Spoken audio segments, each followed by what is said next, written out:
In this video, we're going to get into what the rumors are saying about the upcoming iPhone SE, but also what the next generation iPhone SE could look like. The rumor is Apple's going to be holding an event in and around March 8th to announce a few new gadgets, one of which is going to be the brand new iPhone SE 3. Now, I own the last iPhone SE 2020 or second generation device, and I owned it alongside the iPhone 11 Pro Max. One of the more impressive aspects of this phone was that it was powered by the A13 bionic chip, which is the same chip that was inside of the iPhone 11 Pro Max. The second generation iPhone SE gave consumers a nice entry point into Apple's ecosystem, but it came with a somewhat dated design as it mirrored the iPhone 8, which actually came out in 2017. Fast forward 2 years, and Apple looks like it's sticking with this formula, updating the internals of the new SE, but keeping the same design language of the iPhone SE 2020.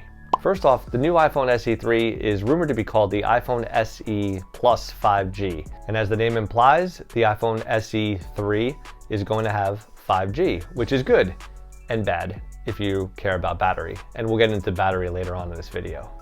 As previously mentioned, it's going to look the same as the iPhone SE 2020 or second generation iPhone, but this time it's going to be powered by the latest Apple Silicon, namely the A15 Bionic, which is the same chip found in Apple's latest iPhone 13 lineup. Screen size looks to be about the same at 4.7 inches. It'll be an LCD with a resolution of 1334 by 750, which is 326 ppi. It looks like it's going to have a single rear camera again at 12 megapixels, which is capable of recording 4K up to 60 frames per second.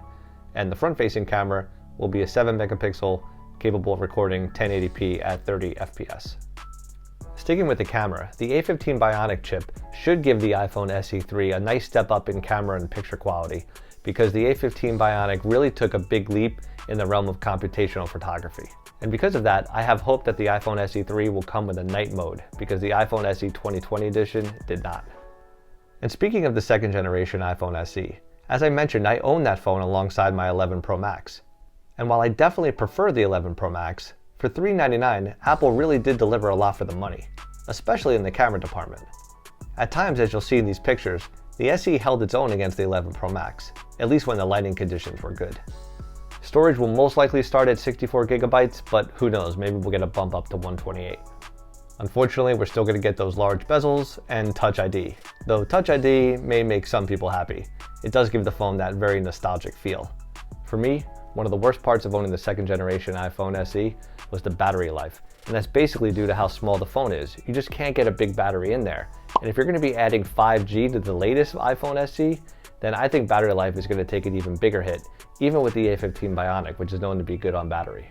But for the price, the iPhone SE 3 or the iPhone SE Plus 5G could be a very intriguing option for the budget-conscious people out there, especially because it's going to have a very good camera and it's going to have a top-of-the-line processor, which actually puts some top-of-the-line Android phones to shame.